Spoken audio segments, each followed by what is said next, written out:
Et je veux que vous puissiez avoir la joie et que votre joie demeure.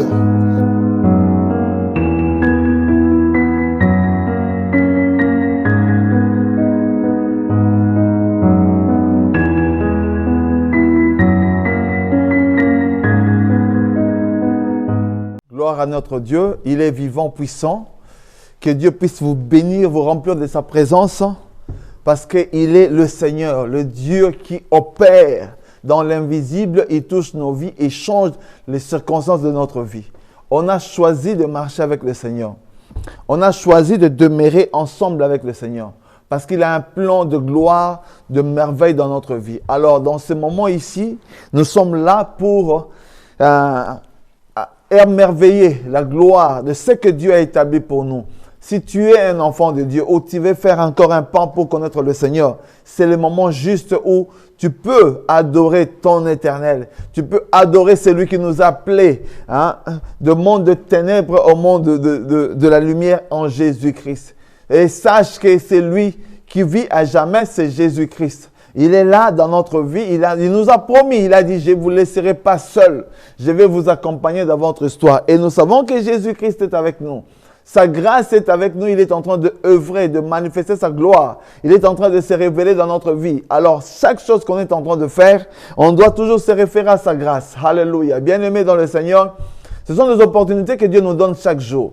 Ce sont des moyens que Dieu a établis pour nous afin que nous puissions croire, grandir dans sa foi. Donc, la croissance spirituelle, c'est très important. Et ces enseignements qu'on est en train de faire, ce n'est pas pour que vous puissiez seulement le recevoir, mais ça doit vous aider à grandir dans le Seigneur, à connaître. Et dans cette émission, le sentier de la vie chrétienne, où on est en train de frayer des chemins dans la vie de beaucoup de gens, afin qu'ils puissent comprendre les réalités qui sont établies, que Dieu a mis dans leur faveur. Oh, bien-aimé dans le Seigneur, que Dieu puisse te bénir là où tu es.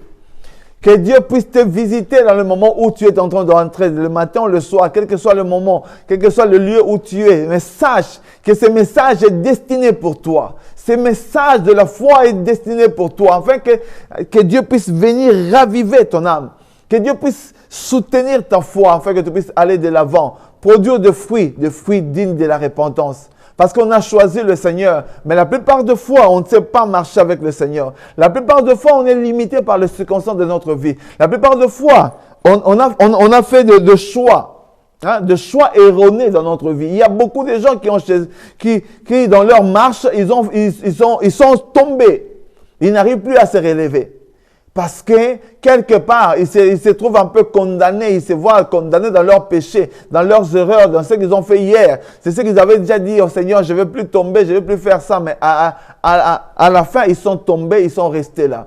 Mais moi, je puis te dire que Dieu a un message pour toi. La grâce de Dieu est encore disponible pour toi. Et Dieu est en train d'opérer pour t'aider. Aussi longtemps que nous serons sur cette terre. Comme Dieu a parlé à beaucoup de gens, il a dit, pendant que vous êtes encore sur la terre, vous avez encore la capacité de changer. Vous avez encore la capacité de venir devant moi pour demander pardon. Alors, dans ce moment ici, laisse que l'Éternel, le Dieu Tout-Puissant, puisse envahir ta vie, envahir ta maison et visiter ta vie. Oh, que tu puisses voir la gloire, la puissance de la foi de Dieu opérer dans ta vie au nom puissant de Jésus. Maintenant, on va laisser toutes choses dans le main parce que ce n'est pas par notre force ni par notre puissance que nous puissions parler, mais poussé par le Saint-Esprit que nous puissions commencer cet enseignement. C'est pour ça que nous devons laisser que lui-même, le Saint-Esprit, puisse gérer ces moments. Prions ensemble au nom puissant de Jésus.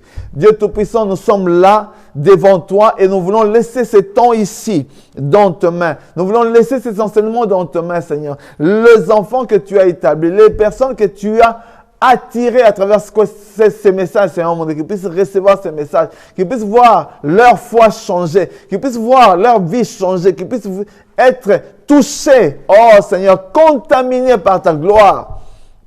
Parce que tu es l'Éternel Dieu Tout-Puissant et nous voulons t'élouer, t'élever, t'exalter, Seigneur, parce que tu es le Dieu Tout-Puissant. Règne encore dans ce moment. Guide nos vies et bénis ces temps. Au nom puissant de Jésus-Christ. Amen. Alléluia. Amen à notre Jésus-Christ. Il est le Dieu de gloire. Dis Amen parce qu'il est avec toi. Il va marcher avec toi. Il va manifester. Et nous avons comme thème la foi. On peut dire qu'on a déjà entendu parler de ça, mais oui, on attend, mais la parole de Dieu, hein, c'est une source. Jésus a dit, l'eau que je vais vous donner deviendra en vous source d'abondance. Donc Jésus-Christ, il a mis sa parole, chaque verset, chaque fois qu'on attend, ça ravivit encore notre foi. Ça donne encore la joie d'aller de l'avant et de servir le Seigneur. C'est pour ça, à ce moment ici, on va continuer à parler de la foi. Hein, comme on a parlé de la foi naturelle, hein, on a commencé à parler de la foi spirituelle. On a dit que la foi naturelle a besoin d'être régénérée. Hein? Il a besoin d'être touché, afin qu'il puisse changer, hein, que cette foi change et devienne la foi spirituelle. Donc, ta vie, ma vie, dans le monde, là où on marchait, on avait nos convictions, on avait notre pensée, on avait notre façon de voir les choses. Mais le jour où le Seigneur est venu dans notre vie, le jour où quelqu'un nous a parlé de Jésus-Christ, le jour où on a ouvert notre télévision et on a senti la parole qui a touché à notre cœur. Le jour où quelqu'un s'est approché de nous pour nous dire, mon frère, ma soeur, Jésus t'aime. C'est le jour où le Seigneur a touché nos cœurs. Oh, notre vie a été changée. Alléluia. Jésus a changé les circonstances de notre vie et on est en train de marcher dans la foi. On est en train de marcher dans sa gloire. On est en train d'aller de l'avant parce que c'est notre Seigneur. Il est le Dieu de gloire. Il est le créateur de toutes choses et sa grâce est au milieu de nous. Nous sommes là pour glorifier son nom. Nous sommes là pour dire que Jésus-Christ est réel. Mais nous devons avoir une foi vivante, une foi qui opère, non une foi morte comme une foi naturelle qui n'a pas de révélation. Cette foi-là naturelle que les hommes ont reçue, c'est-à-dire nous naissons avec la foi naturelle. Mais il faut avoir l'illumination, la grâce, la manifestation, le toucher du Saint-Esprit pour changer. Et dans ces temps de la fin, il y a encore la possibilité que notre foi, non seulement qu'elle soit régénérée, mais nous puissions demeurer dans la foi du Seigneur. Et pour ça, on a commencé à parler des témoins de la foi. Et dans le témoin de la foi, on a cité et on a dit ceci, les témoins de la foi, par la foi, vainqueurs de royaume, exercèrent la justice, obtinrent des promesses, fermèrent la gueule, ça c'est Hébreu 11, fermèrent la gueule de lion, éteignirent la puissance du feu. Oh, bien-aimé dans le Seigneur, la puissance du feu. Vous savez, les dragons jettent du feu. Les dragons peuvent incendier ta maison. Il peut incendier les circonstances de ta vie. Il peut créer des problèmes de bouleversement dans ta vie. Mais si toi, tu n'es pas encore préparé, tu n'as pas de fondement spirituel, ta foi est encore faible, alors tu ne vas pas réussir. Tu risques d'abandonner le Seigneur pour dire que dans vos églises, là, il y a toujours des problèmes. Moi, je me détache et je fais autre chose. Tu restes dans le vide. Tu n'es plus nourri. Tu n'as plus la foi. Tu n'as plus la certitude de marcher. Tu n'as plus l'assurance du salut. C'est ce que manque à beaucoup de gens. Il y a l'assurance du salut et la conviction du salut. Hein? C'est très important. La certitude. Donc, tu dois être convaincu de ton salut et rester fidèle au Seigneur. Les circonstances de la vie peuvent exister. Les problèmes peuvent être dans l'église, mais tu ne dois pas lâcher ton église. Tu ne dois pas lâcher les circonstances. Si tu trouves qu'il y a la chose que tu peux abandonner quand il y a un péché dans la vie de serviteur de Dieu ou s'il y a l'occultisme dans la vie de serviteur de Dieu, alors là, tu dois prier afin que Dieu puisse t'orienter autrement. Mais s'il n'y a pas tout ça, s'il y a toujours des paroles autres, alors là, tu peux rester et prier, persévérer afin que sa grâce puisse inonder ta vie et te porter de l'avant. Alors, éteindre la puissance de feu. Éteindre.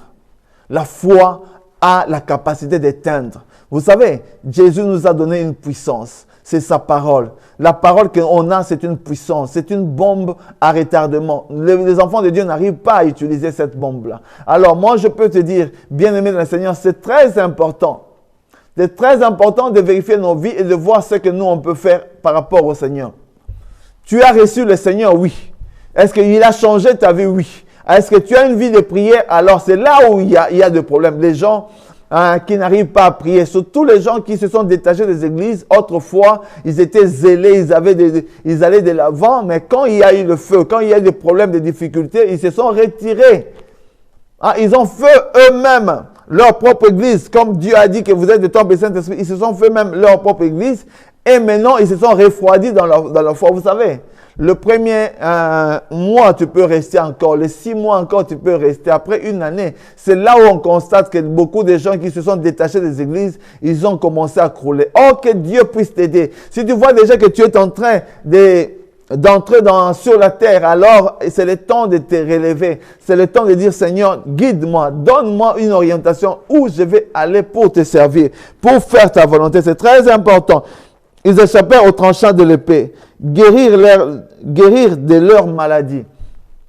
Vous savez, les diables, il cherchera à te couper la tête. C'est-à-dire que la tête, c'est-à-dire quoi? Éliminer l'intelligence que tu as, la grâce que tu as, la connaissance de Dieu que tu as. Ils vont chercher. Autrefois, c'était physique, mais aujourd'hui, ils peuvent créer des circonstances pour même éliminer ta vie, pour créer des opportunités pour t'éteindre. Oh, bien-aimé le Seigneur. Mais c'est ta foi. C'est la foi en Jésus-Christ à travers la prière qui va t'aider. Parce que la foi en soi, c'est quelque chose que Dieu donne à chacun de nous. Mais si cette foi-là n'est pas alimentée par la prière, par la parole de Dieu, la méditation, la connaissance, les promesses de Dieu, tu n'iras pas loin. C'est pour ça que c'est très important de comprendre ça. Guérir de leur maladie. La maladie peut venir. Tu dois toujours dire que la maladie n'est pas de ma vie. Ce n'est pas quelque chose que Dieu t'a donné quand tu devais naître pour grandir avec ça. Non, Dieu nous a créés. Il nous a créés sains. Alors, on est sains dans le corps, sains dans l'esprit. Alors, quand on grandit, sache qu'on on a la foi naturelle. Après, Dieu commence à éclairer notre foi. Il vient mettre l'assurance du salut en nous et on devient enfant de Dieu par la réception de Jésus-Christ dans notre vie et l'abandon du péché. Parce que tu ne peux pas recevoir Jésus et tu continues à vivre dans le péché. Parce que l'abandon du péché, c'est la repentance. Et c'est ce que Dieu nous demande. C'est chaque jour. On est censé changer notre vie, changer notre comportement. Parce que le premier message de Jésus, il a dit, répentez-vous parce que le royaume des cieux est au milieu de vous. C'est très important, bien-aimé dans le Seigneur. Alors, furent vaillants à la guerre, mirent en fuite des armées étrangères. Vous savez, la foi, c'est la certitude. La foi, c'est une détermination. On va voir ça. Hein? Ça, on est en train de parler seulement de la foi spirituelle. Quand on va parler de la foi surnaturelle, on va voir autre chose que Dieu donne dans notre vie. Je ne vais pas toucher à ça, mais sachez une chose. Si ta foi est établi, Jésus a dit, tu diras à cette montagne, ôte-toi de là, jette-toi dans la mer. Si tu crois sans douter, tu verras cela s'accomplir. Oh, bien-aimé dans le Seigneur, on a toujours dit, mais c'est ce que Jésus avait dit. Oui, ce sont des choses, des choses imagées, des révélations imagées que Jésus donne. Ce ne sont pas des montagnes qu'on peut voir, c'est ça. Il donne une idée des choses que toi, tu peux voir et tu peux les dégager si tu ne doutes pas. Mais beaucoup des enfants de Dieu n'arrivent pas. Beaucoup des enfants de Dieu sont toujours là pour pleurer pour leurs problèmes. Pleurer par les circonstances de leur vie. Oh, bien-aimé dans le Seigneur, Satan cherchera à nous empêcher d'hériter le royaume des cieux. Il va chercher pour t'empêcher d'aller de l'avant. Il va étouffer ta foi. Il va faire toute sa capacité, il va utiliser sa capacité pour t'empêcher d'aller de l'avant. Mais toi, sache une chose, tu peux aller encore de l'avant. Tu peux faire encore de grandes choses. Parce que Dieu est un Dieu vivant et puissant. Il opère dans ta vie, il réalise de grandes choses dans ta vie. C'est très important. Des femmes recouvrèrent leur mort par la résurrection. D'autres furent livrés au tourment. Ils n'acceptèrent point de délivrance, afin d'obtenir une meilleure résurrection. Vous savez, il y a des gens, on peut te demander, est-ce que tu es prêt à régner Christ? Hein? Si tu ne régnes pas Christ, tu vas mourir. Combien de gens sont prêts à régner Christ devant de l'argent, devant l'abondance, devant des offres? Ils sont prêts à faire des compromissions, de chèques erronés, de signer des choses à cause de l'abondance. Ils sont prêts à faire beaucoup d'autres choses. Oh, que Dieu puisse t'aider. Bien-aimé Seigneur, que Dieu puisse t'aider, que Dieu puisse te fortifier, que tu puisses comprendre la réalité que Dieu a établie dans notre vie. Il y a des gens qui sont prêts à mourir pour Christ à cause de l'évangile. À cause de la persévérance de l'évangile, il y a des gens qui sont prêts à donner leur vie pour Christ. Oh, bien-aimés dans le Seigneur, Laisse que le Saint-Esprit puisse te guider. Laisse que la grâce de Dieu puisse te guider. Laisse que l'onction de Dieu puisse te guider. Afin que tu puisses voir ce qui est meilleur pour toi. Si Dieu te demande de te séparer des choses de ce monde, de te séparer de la drogue, de l'occultisme, de la magie, de te séparer, tu sais que surtout l'occultisme, quand tu commences, c'est bien. Il y a des gens qui ont signé des pactes, ils ont bien commencé, mais quand tu dois lâcher, sache que le monde occulte, on ne lâche pas comme ça. Quand tu lâches, il y a des répercussions parce que tu entres maintenant dans ta destinée, tu entres maintenant dans les choses qui a été déjà dans le contrat. Quand le contrat n'est pas respecté, Jésus-Christ te pardonne, tu peux recommencer. Mais dans le monde des ténèbres, si tu ne fuis pas Jésus-Christ, si tu ne te répands pas sincèrement, alors tu ne pourras pas vivre de grandes choses. Comme un grand musicien païen qui a été connu dans notre pays. C'était quelqu'un, quand il chantait, tu le sentais vraiment, mais quand il s'est converti à Christ, avant sa mort, il est venu à Christ, mais il n'a pas été bien suivi, il n'a pas été bien encadré. Après sa mort, quand il est venu, alors le pacte n'a pas été respecté, il a été tué, et après sa mort, il est allé en enfer. C'est lui, il est devenu le compositeur des choses du monde, il vient à partir du monde des ténèbres. Oh, bien-aimé dans le Seigneur, que le Saint-Esprit puisse nous guider nos vies, qu'on puisse savoir à qui on a cru. C'est très important. Tu dois savoir à qui tu as cru. Et Dieu va manifester sa grâce dans ta vie. Alléluia. Il y a des gens qui ont reçu des chaînes. Ils furent lapidés, sciés, torturés, ils moururent tués par l'épée. Ils allèrent ça et là vêtus de peau et de brebis. Aujourd'hui, les enfants de Dieu, ils n'aiment même pas la persécution. Les enfants de Dieu n'aiment pas la persécution. Il suffit seulement qu'il y ait un problème à l'église. Ah non, non, pourquoi on m'a dit ça? Pourquoi on m'a jugé? On m'a condamné. Ah, cette église-là. Mais dans le temps passé, il y avait des gens qui luttaient par leur foi. Aujourd'hui, on est devenu très sensible. Très sensible à ce pasteur, qu'est-ce qu'il pense? Qu'est-ce qu'il croit? Non, on commence même à juger les hommes de Dieu alors qu'ils marchent dans la vérité. Tu es en train de juger. Tu es en train de te juger toi-même, bien-aimé dans le Seigneur. Oh, réveille-toi au nom de Jésus-Christ. Réveille ta foi en Christ Jésus. Sache qu'il y aura des persécutions, des problèmes dans l'église, mais tu dois être ferme en Jésus-Christ. Tu dois marcher dans la sanctification. Tu dois marcher dans la volonté de Dieu, afin qu'il puisse manifester sa gloire. Tout cela, à la foi desquels il a été rendu témoignage, n'ont pas obtenu ils n'ont pas obtenu ce qui leur était promis. Il y a eu des gens qui ont dit, toi tu verras ma gloire, tu verras ma gloire. Ils ont marché, ils ont souffert, ils ont crié au Seigneur. Ils n'ont pas vu les résultats de leur foi. Ils sont morts peut-être pauvres, ils sont morts, ils n'avaient pas. Parce que la foi d'aujourd'hui, les gens, surtout les pasteurs, ils croient que dans ces temps ici, parce qu'ils ont évolué dans la souffrance, dans les difficultés, je dois m'accaparer de tout l'argent du monde. Oh bien-aimé le Seigneur, faites attention. Faites attention. Il y a des gens qui vont servir le Seigneur, mais contre sa propre volonté. Ce sont ces gens-là qui seront jugés. Ne croyons pas parce qu'on est enfant de Dieu ou on est prédicateur ou homme de Dieu qu'on est appelé de Dieu. Si tu n'es pas appelé de Dieu et tu es en train de forcer les choses de Dieu, alors tu auras la conséquence parce que quand tu seras devant Jésus, Jésus va te demander des comptes. Moi, je ne t'ai pas appelé. Qu'est-ce que toi, tu faisais là? Je ne t'ai pas appelé pasteur. Je ne t'ai pas appelé un bishop. Pourquoi tu portais ce nom-là? Qui t'a donné ça? Ce sont des choses que quand tu arrives devant Jésus-Christ, alors c'est pour ça, pendant qu'on est encore là, tu te dis, je suis apôtre. Tu te dis que je suis évangéliste. Alors, fais bien attention, je suis prophète. Beaucoup de gens se sont fait prophète parce qu'ils ont besoin, parce que la semence du prophète, quand il passe, on doit toujours s'aimer sur un prophète. Oh, bien-aimé dans le Seigneur, beaucoup de gens, à cause de ça, ils se sont faits des prophètes. Ils n'ont même pas la révélation prophétique de Dieu, mais ils se sont faits prophètes. À cause, parce que par manquance de foi. Mais ils n'aiment pas souffrir. Les gens n'aiment plus souffrir dans ces temps ici. Les gens aiment bien abonder. Surtout les pasteurs d'aujourd'hui, quand ils voient que les miracles ne se font plus, ils sont prêts à payer un prix, à aider Dieu. Beaucoup de gens aident Dieu par l'occultisme, par la magie.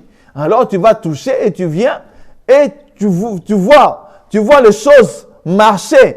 Qui t'a dit que tu peux aider Dieu dans son ministère? Si les choses ne marchent pas, si les miracles ne marchent pas, qu'est-ce qui prie ton Dieu? Autant voulu, il va le faire.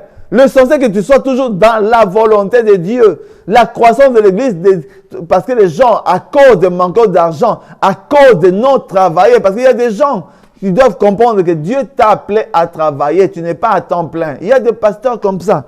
Ils sont appelés à travailler, mais ils restent encore dans l'église. Quand tu es dans l'église, alors que Dieu te voit en train de travailler, alors l'argent, tu n'auras pas l'argent, tu auras difficilement l'argent et tu vas commencer à quémander. Vous savez, demander avec insistance, quémander, il y a des gens qui vont flatter. Hein? Tu vas faire beaucoup de choses pour chercher quoi? Toujours avoir de plus, alors que Dieu voulait que tu puisses travailler pour soutenir toi aussi l'œuvre. C'est très important, chacun de nous, nous serons jugés par rapport à ce que Dieu a établi pour nous. C'est pour ça, bien aimé dans le Seigneur, c'est très important. Et nous voyons aussi des témoignages de foi, des gens qui ont vécu des grandes choses. Oh, la foi a la capacité de changer les circonstances de ta vie. La foi a la capacité d'affronter le géant de ta vie. Oh, bien-aimé dans le Seigneur, vois ce qui combat ta vie. Vois ce qui t'empêche d'aller de l'avant. Il y a beaucoup de gens dans leur foi, ils se sont limités. Mais Jésus est en train de dire, mon fils, ma fille, alors élève-toi, réveille-toi, afin que tu puisses voir ma grâce opérer dans ta vie. Dieu ayant envie quelque chose de meilleur pour nous, afin qu'il ne parvise pas sans nous à la perfection. Il y a eu ceux qui ont obtenu des grandes et merveilleuses victoires, des guérisons, des délivrances, des résurrections, et ceux qui ont surmonté le souffrance à cause de leur foi, n'acceptant pas des délivrances. Il y a des gens, à cause de ils sont passés des temps difficiles, mais ils n'ont pas accepté la compromission. Oh, bien-aimé dans le Seigneur, aujourd'hui, des hommes de Dieu, ils ont fait des compromissions. Ils n'arrivent plus à marcher convenablement. Le diable est en train de solliciter beaucoup des hommes de Dieu. Et beaucoup d'entre eux sont déjà tombés. La Bible dit on les reconnaîtra à partir de leurs fruits, à partir de leurs œuvres, de ce qu'ils vont indiquer comme indication. Oh, Dieu Tout-Puissant, si dans ton église, tu vois déjà des triangles, fais bien attention. Si tu vois déjà des choses qui sont commencées à changer, alors fais bien attention parce que le changement, il y a des changements qui n'attirent pas la gloire de Dieu. Il y a des changements qui attirent le monde des ténèbres. Bien aimé, beaucoup ont commencé avec Dieu, mais à cause de la souffrance, à cause des difficultés. Et la Bible dit, il y a d'autres qui ont vaincu, qui sont passés, ils ont eu des grandes merveilleuses victoires. Ils sont passés des guérisons, ils ont vu des délivrances et des résurrections dans leur ministère. Alléluia. Comme quelqu'un disait, un frère disait, moi quand Dieu m'a appelé, je ne savais rien. Il m'a dit, va, sors de ta maison, va. Il y a quelqu'un que tu vas trouver dans le chemin, une famille dont le mari est mort. Toi, tu vas seulement toucher le cercueil et tu vas prier pour ça. Il ne savait rien. Il a dit, Seigneur, moi je crois et j'obéis à ta parole. Il est sorti dans le chemin. Il a trouvé ce que Dieu lui a dit. Il a trouvé qu'il y avait une famille là qui portait quelqu'un qui était mort. Et il a dit, arrêtez-vous. Dieu m'a dit de prier pour cet homme ici.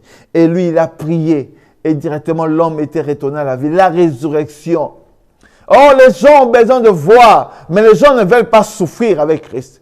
Quand il y a des difficultés, quand tu passes des temps difficiles, quand les choses ne vont pas, les gens n'arrivent pas à souffrir avec le Seigneur. Oh, bien-aimé le Seigneur, ta foi va vaincre. Ta foi va déterminer qui tu seras dans ton futur. C'est très important. Alors, si tu dois souffrir, souffre avec le Seigneur. La foi n'est pas un vague élan dû à notre propre désir. C'est une assurance ferme qui se démontre dans un comportement et des actions correspondant à sa véritable mesure, car elle vient d'une parole de Christ. Elle vient d'une parole de Christ. Romains 10, 17. C'est ça. La foi n'est pas un vague élan de notre propre désir. Ce n'est pas par notre désir que nous pouvons créer et appeler la puissance de Dieu. Mais c'est une assurance ferme qui se démontre par un comportement et des actions correspondant à la véritable mesure. Donc, c'est-à-dire que par rapport à ce que tu as comme preuve, par rapport à ce que tu as comme détermination, par rapport à ce que toi tu as comme éternité, tu sais que moi j'ai la foi que je vais entrer au ciel, mais je vais affronter d'abord les Goliaths, je vais affronter les difficultés, je vais affronter les réalités qui vont se créer dans ma vie, dans mon travail. Je sais que Dieu est avec moi, même ma destination, c'est aller au ciel. C'est parce que moi, je n'ai pas été créé pour aller en enfer, parce que l'enfer a été fait pour Satan et ses anges. Mais si moi je fais des erreurs, si je me laisse corrompre par l'ennemi, alors je vais aller, alors que Dieu m'a utilisé, Dieu m'a créé pour son ciel. Alors je dois avoir la foi du ciel. Ma foi est là. Quelle que soit l'épreuve que je vais passer, je peux tomber, mais je ne vais pas rester là-bas. Parce que le Seigneur, il sait ma faiblesse, il sait, mais il sait se positionner dans ma vie. C'est très important, bien-aimé dans le Seigneur. La foi. La foi qui change les circonstances. La foi qui détermine les choses. La foi qui crée, qui attire à l'existence les choses qui n'existent pas. Oh, bien-aimé dans le Seigneur, c'est le temps de changer les circonstances de ta vie. Je puis te dire que tu es un enfant de Dieu. Rappelle-toi, quelles que soient les circonstances, les épreuves que tu as, Dieu est en train d'œuvrer dans ta vie. Il est en train de révéler sa gloire, manifester sa présence dans ta vie parce que c'est un Dieu réel et vivant. Il opère, il réalise des grandes choses dans ta vie. Si tu crois en lui, il l'opérera. Alléluia. Il est vivant, il est puissant, il est glorieux. Laisse que Jésus-Christ puisse remplir ta vie. Laisse que sa grâce puisse opérer dans ta vie. Alors tu vas voir des grandes choses que Dieu va opérer dans ta vie. Alléluia. Bien-aimé le Seigneur, maintenant on va prier. Je veux que nous puissions prier ensemble. Je veux que tu puisses laisser ce temps ici. On va passer une minute de prière. Laisse que le Saint-Esprit puisse gérer ta vie. Laisse que les circonstances que tu es en train de passer, laisse que la foi de Dieu puisse œuvrer dans ton cœur. Dis, Seigneur, j'ai besoin de ta foi. J'ai besoin de voir des grandes choses œuvrer dans ma vie. Seigneur, j'ai besoin de ta gloire. Alléluia. J'ai besoin de voir des choses changer, Seigneur. Prions ensemble. Dieu Tout-Puissant, nous laissons ce temps ici dans tes mains. Nous croyons en ta grâce. Œuvre dans nos vies. Seigneur, touche notre cœur. Nous voulons rester et avoir la foi pour abattre nos géants, Seigneur, parce que tu es le créateur de toutes choses. Chaque chose est soumise à ta volonté. Et nous voulons laisser ce temps ici dans tes mains. Nous voulons laisser nos vies dans tes mains. Nous voulons laisser chaque circonstance de notre vie dans tes mains. Seigneur, aide-nous, quelles que soient les épreuves, de rester toujours ferme et de voir ta gloire. Merci pour ce temps. Au nom de Jésus, amen. Que Dieu vous bénisse. On se retrouve à la session prochaine. Bye.